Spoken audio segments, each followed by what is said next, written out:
to our little session on flexibility today.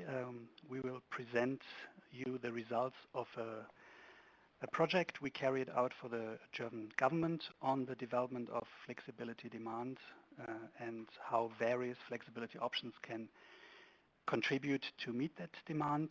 It's a study that was primarily focusing on Germany, but Germany embedded in a European context and also with results that we thought could also be interesting for other systems with a rising share of renewables. We've structured the presentation as follows. I will give you a brief introduction of our main questions, then David will continue to present our analysis and our results on flexibility demand, and then I will go on to tell you something about various flexibility options and how we see them. As I've said, this was a study for the German government that has just been finished. The study was in the context of a rising share of renewable electricity in the German system especially. And I think what is important is that we have now really shifted the debate from how can we increase the share of renewables to really how can we integrate them into the system and how do we need to actually transform the system. And as part of that debate, one important question is how the demand for flexibility increases in the context of that system transformation. So somehow it's clear if we increase the share of renewables, we need more flexibility.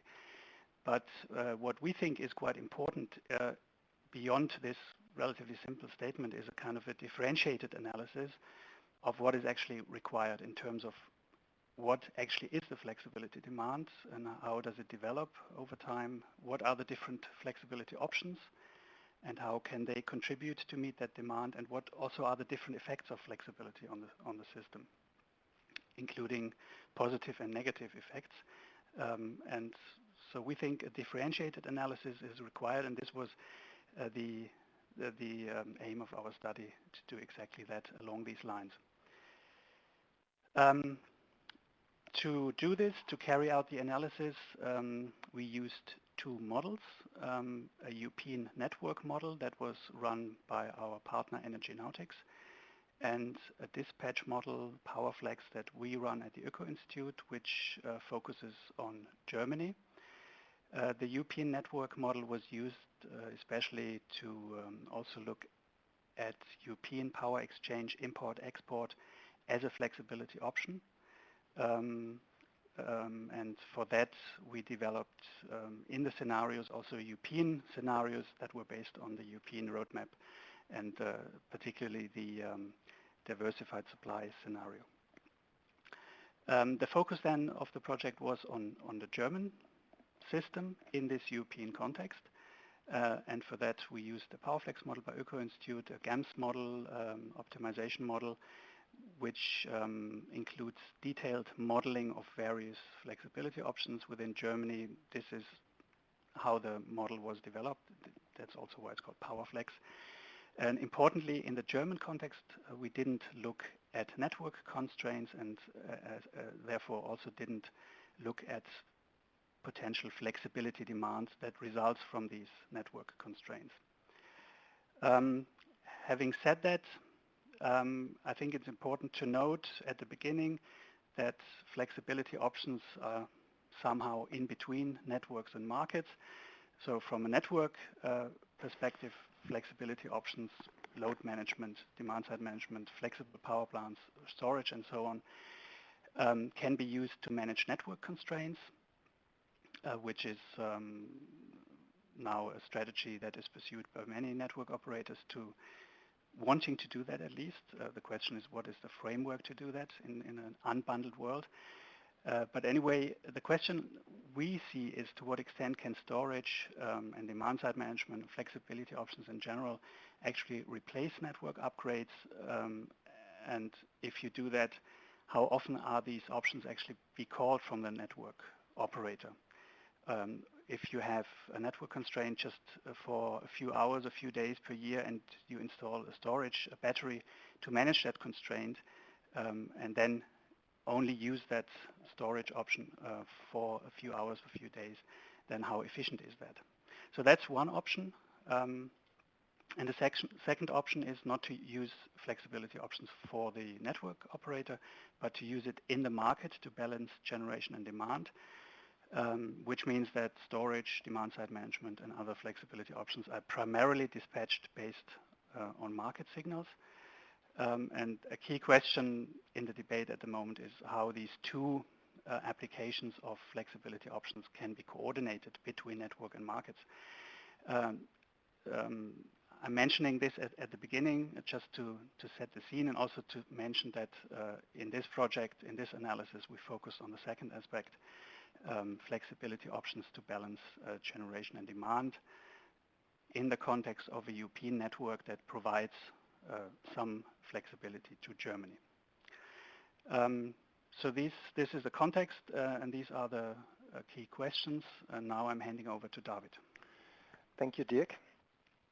So when we want to find out what the demand of flexibility is, we can have a look on the demand curve and the renewable generation curve. And when we subtract the electricity generated by variable renewable power plants from the demand, we get the residual load curve as shown here. And this curve shows the amount of capacity that is needed on top of RESE production for every hour of the year. And this capacity can be, can be positive or negative. And when it's positive, we need more generation in these hours. And when it's negative, we have a surplus of renewable production. And to get a better feeling of how many hours we have a deficit and a surplus, we can sort these hours by the amount of the capacity. So we get the residual load duration curve as shown here. And this is just the same curve as before, but sorted by the amount of needed capacity. And when we put this to this curve the actually used flexibilities, which are in Germany mostly thermal power plants and pump storage, we'll get. And when we look in the future, nowadays we have enough flexibility to balance demand and generation in every hour, but in the future there will be more renewables and less thermal power plants, so we'll have some hours where we still have balanced demand and supply, this middle part of the curve, but there are still some hours where we have a deficit of generation, and in some hours we will have a surplus of generation. And with the help of the right curve here, we will now discuss what the functions and values of additional flexibilities are. So in the deficit part, flexibility can replace plant capacity. In the middle part where supply is equal demand, there will be a competition with existing flexibility options by increased efficiency, and additional flexibility can replace fossil with renewable generation.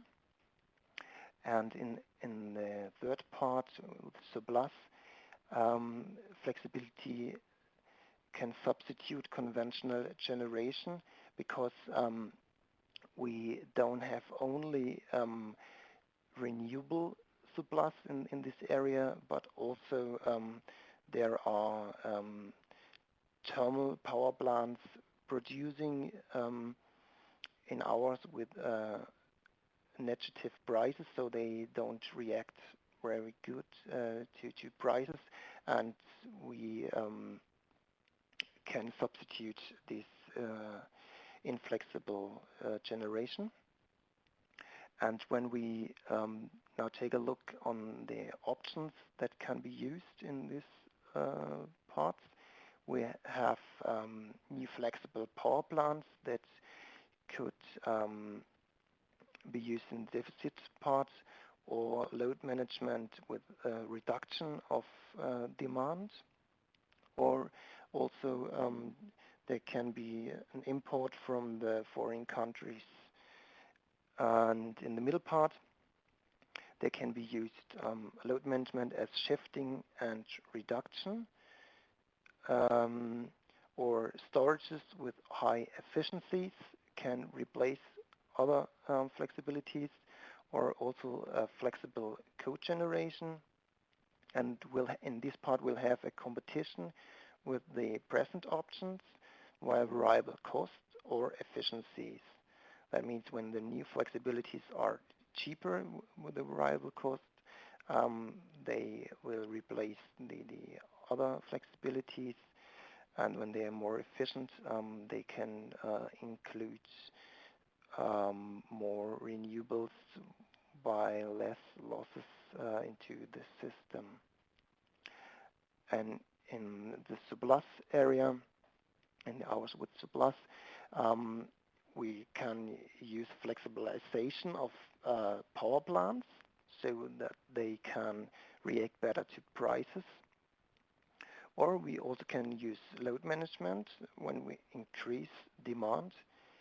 The third option is that the excess energy that can't be used in the electricity sector can be used in other sectors like heat or transport sector. When we use power to heat, or power to gas, or e-mobility, or it also can be, of course, exported to the foreign countries, to the neighbors, or renewables can be curtailed.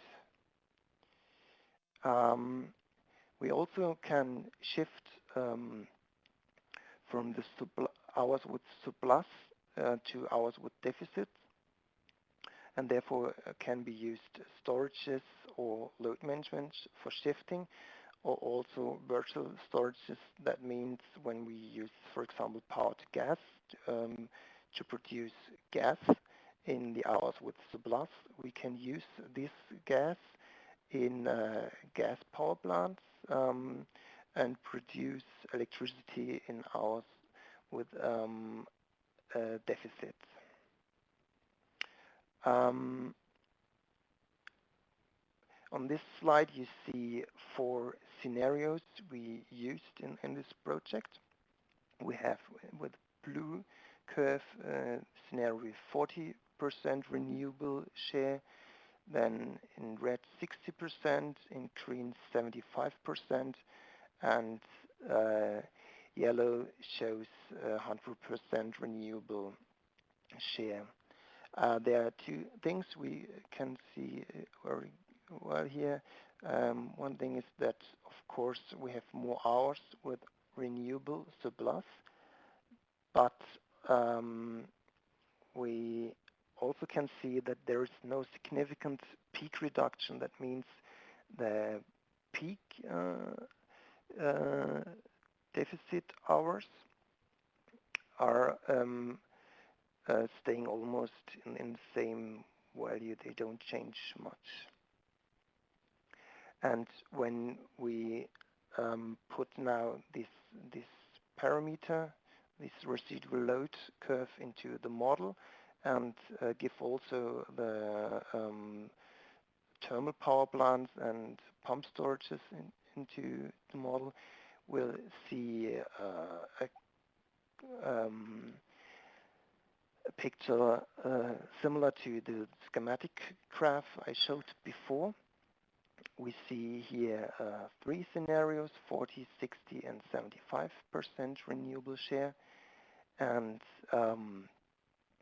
in the 40% scenario, we see that in almost all hours, demand and supply can be matched.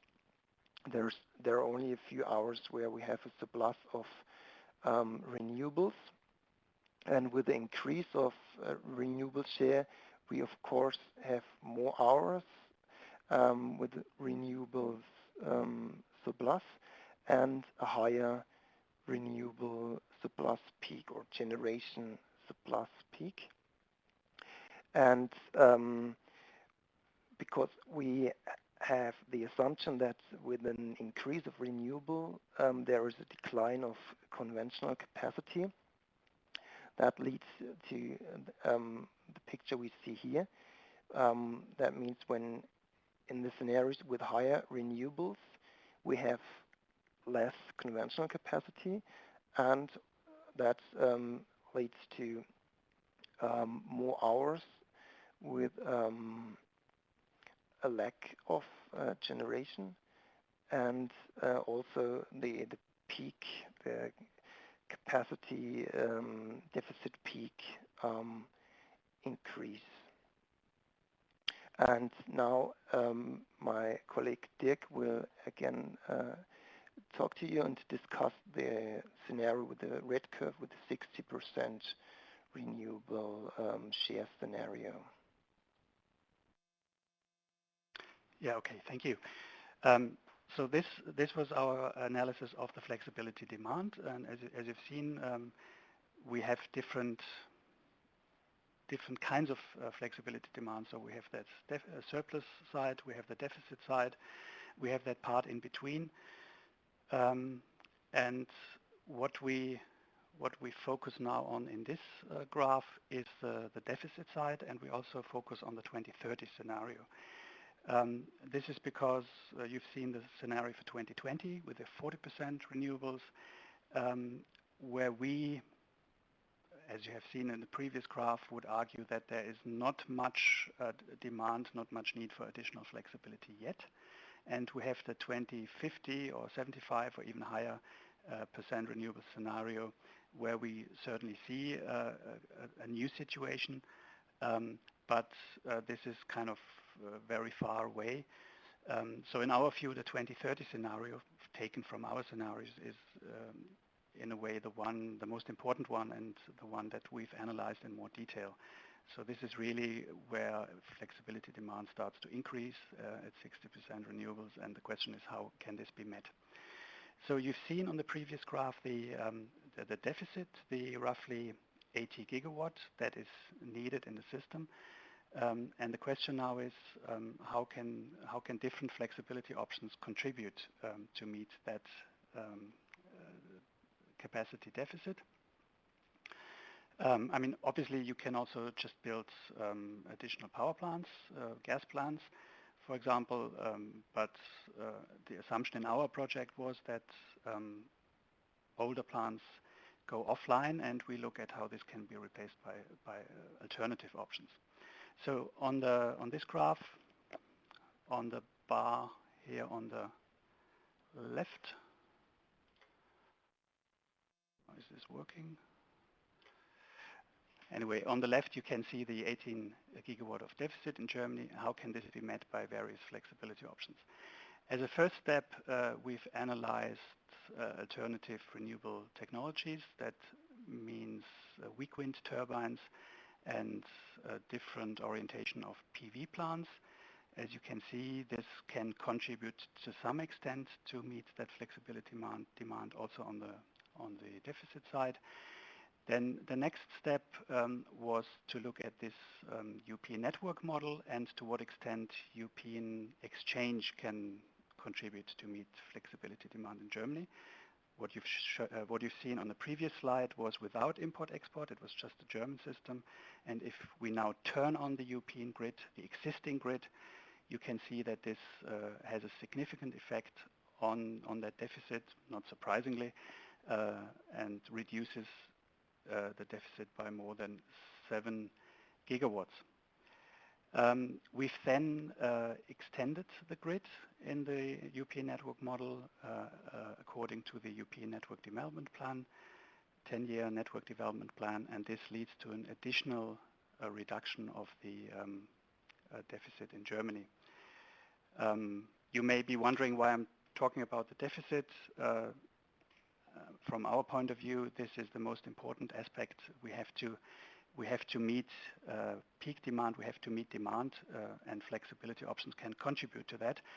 Then a secondary question is how can we use renewable surpluses, and ideally the options that are used here for the deficit side then are also used for the surplus side, but in our point of view, meeting the deficit is the most important issue.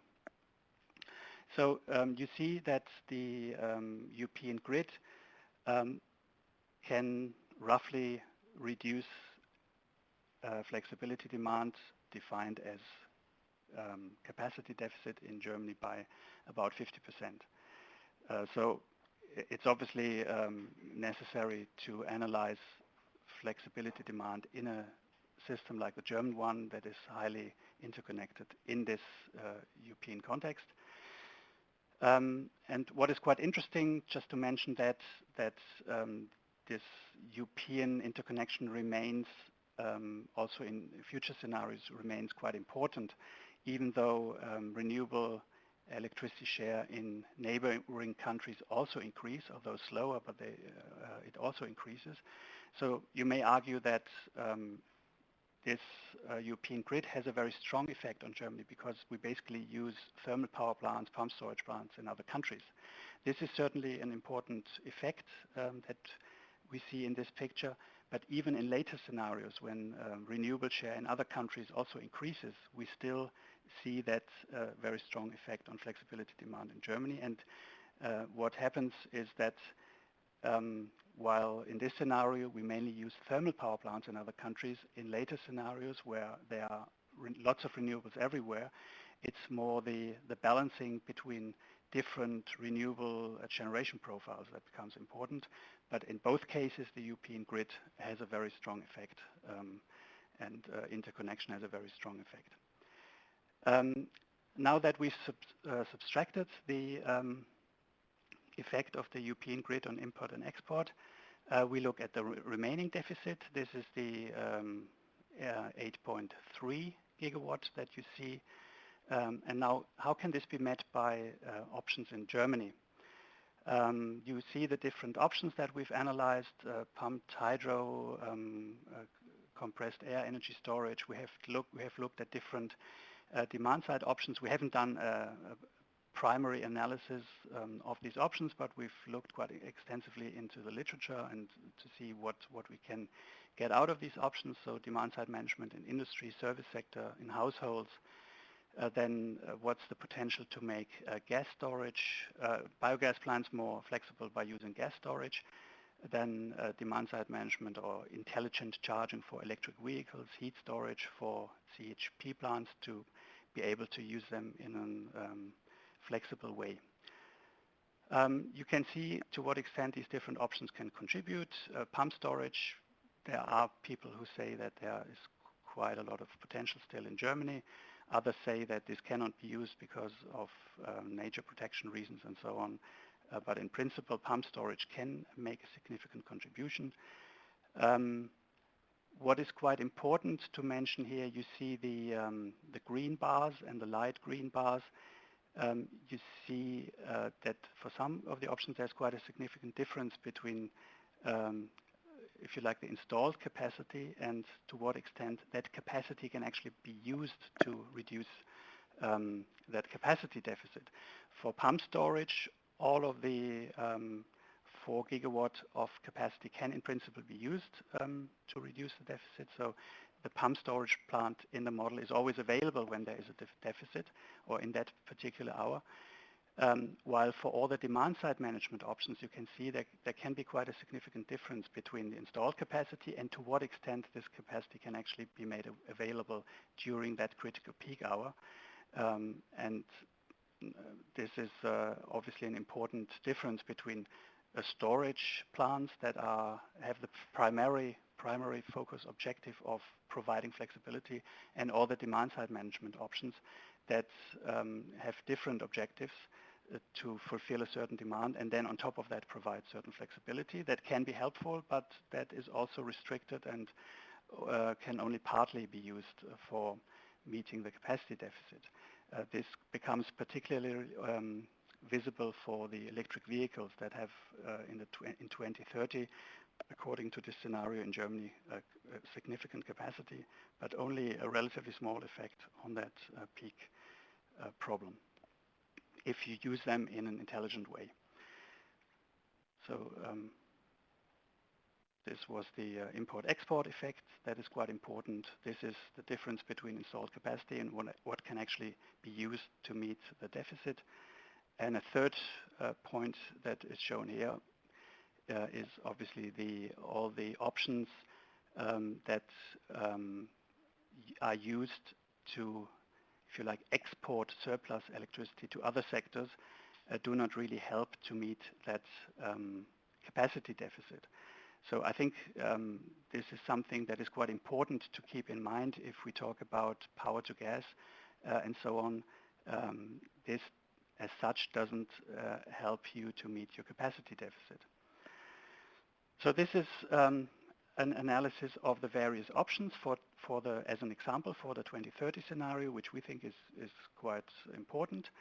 And as you can see in this analysis, the options are kind of analyzed next to each other, so they don't really compete. And this is just an operational analysis. Here we haven't yet looked at investments. So, and this was the next step. Now, what is the best option in economic terms to meet that capacity deficit? And so we've looked at different options, and we've tried to figure out what is the most economic combination of these options to meet the capacity deficit, and as such fulfill flexibility demand as we've defined it here. And this is what you can see on the following slide. No, this is one. Sorry, this is one on electricity sector and other sectors. What I've said before, power to gas, power to heat, is often seen as a way to provide flexibility in the electricity sector. But in our view, it is not so much an additional flexibility for the electricity sector, but it's rather a way to use renewables in other sectors, which obviously needs to be done in a flexible way, but can also introduce some additional unflexibility. For example, if you have a certain heat demand profile that you can maybe shift around a little bit, but it's not 100% flexible. This is quite important to bear in mind. There are lots of people who argue already in the current system in Germany that we should use surplus electricity for power to heat, for storage heaters and so on. But if you have looked at the graph David has shown you, that where we have, even in a 40% scenario, very little surplus electricity, the question really is, where is the electricity to come from, the renewable electricity to feed all these additional consumers? And there is quite a danger that if we start to shift electricity into new sectors too early, that we talk about lignite to heat, essentially, in the German system. We have a lot of lignite, and if we increase demand, for example, in the heat sector, what will happen is that we use electricity from lignite plants or coal plants to provide that heat. So that's certainly comes out of this, that with this relatively low renewable surplus for the time being and for some time to come, we have to be careful not to be linking sectors too early. Okay, but now coming back to what I've just introduced already, the question of the economic ranking of options. What is the cheapest combination of options to meet flexibility demand? As I've explained before, we have focused on the capacity deficit. How can we meet that in the cheapest way, in the most efficient way? We've done that for a 2030 snapshot. So we've done a proper investment analysis with discount rates and so on. But for this analysis, we haven't looked at increasing value of these various flexibility options in future scenarios where the situation obviously changes. So in that sense, it's a snapshot. And what this analysis shows us is that the most efficient way to meet flexibility demand in the 2030 scenario, which is a 60% renewable scenario, which is already quite high, is to use demand-side management. And this means demand-side management, especially in industry, commerce, and trade and service sector.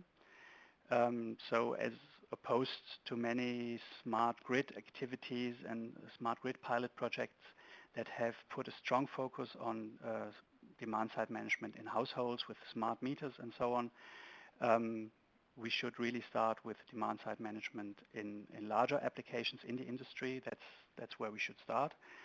Then, at least for Germany, with a relatively high share of combined heat and power, this is also a flexibility option that we should start using very soon. Make it more flexible with heat storage. Then a third option within this economic combination of options is using electric vehicles by using smart charging options. So it's not really feeding power from the batteries back into a grid, but it's smart charging. And that's also included, although you could argue that smart charging is an option, is something you should do anyway. If you introduce electric vehicles, you have to do some kind of smart charging, otherwise the system will have a problem with lots of cars that just charge whenever they want. So these three options can already provide flexibility demand, can already meet that deficit in 2030.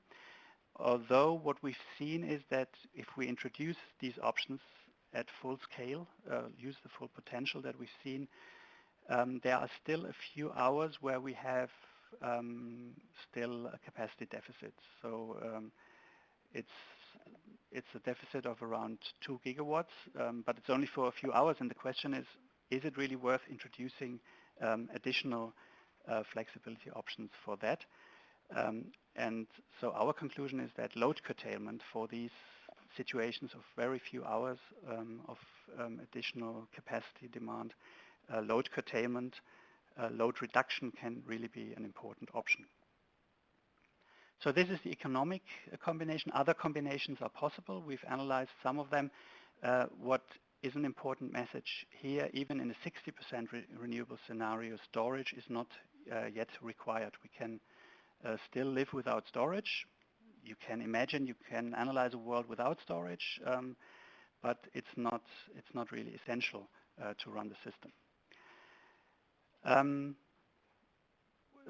The economic analysis that we've done and where I've just shown you the results is based on that model. This is a relatively simple analysis just to look at some of the effects. This shows you the hours of the year and shows you the different options and the full costs that decrease if you have higher full load hours, and you see on the y-axis you see the euro per megawatt hours that decrease if you increase full load hours. And here on the left you see exactly that important role that load curtailment can play, which is really different from other demand-side management options where you have to do some investment. For the other options, for load shifting, you have to do some investment, but then it's relatively cheap if you use it. And for load curtailment, for load reduction, it's really the other way around. You may not have to invest a lot, but if you use it and if you really have to reduce consumption, then you can have very high variable costs, which means that you shouldn't use it a lot, but this can be exactly an option for these few hours of deficit. So this can be an important option here. And on the right, this just highlights that options like power to gas, also batteries are relatively expensive, even if you assume very high full load hours. And as you have seen in the picture David has shown you with the flexibility demand, we are far away from using options for that many hours per year. So this gives you an impression of the ranking of the various options.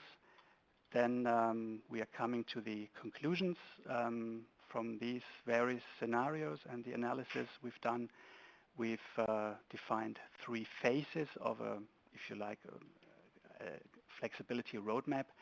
You have the first phase, that's our 40% renewable scenario in Germany, roughly at 2020. There are different development paths, but just to put a year at it.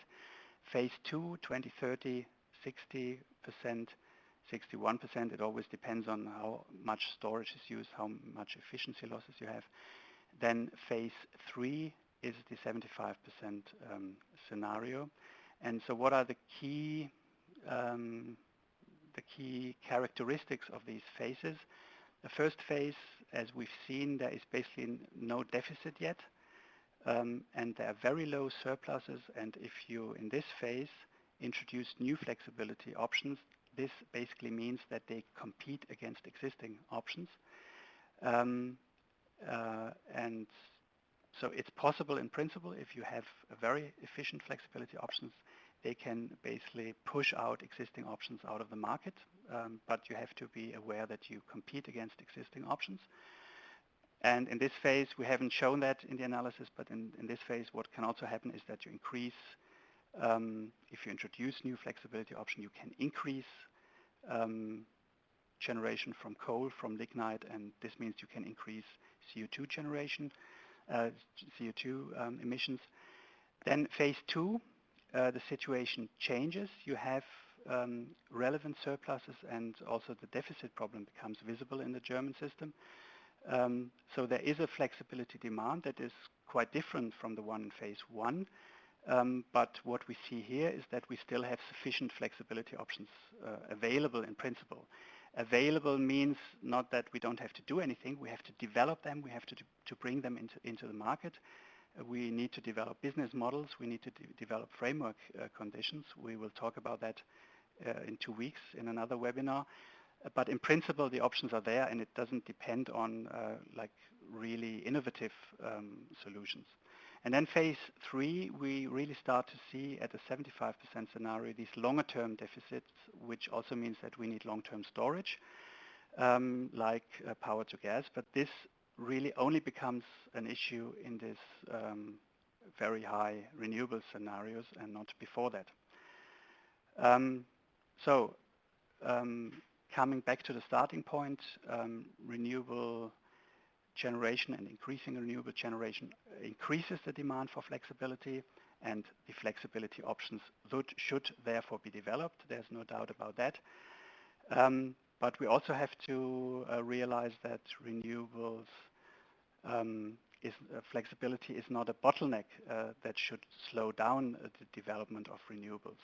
So we don't have to wait for these flexibility options before we can start developing renewables, but there are plenty of options available. A lot of flexibility can be provided by the options already in place. This means conventional plants to a large extent. In Germany, also pumped hydro. For conventional plants, this obviously means lower full load hours. May not be too attractive for them, but they can provide flexibility. And there are a number of additional options available that can be exploited, that are not that far away, that can already function in the current system. And that's flexible combined heat and power with heat storage, power to heat, and demand-side management, focusing on the larger applications. And this is especially true if we include the electricity exchange between member states, between European member states in the analysis, and if we extend the grid as foreseen. So these are our main conclusions from the analysis. Thanks a lot, and we are looking forward to the discussion.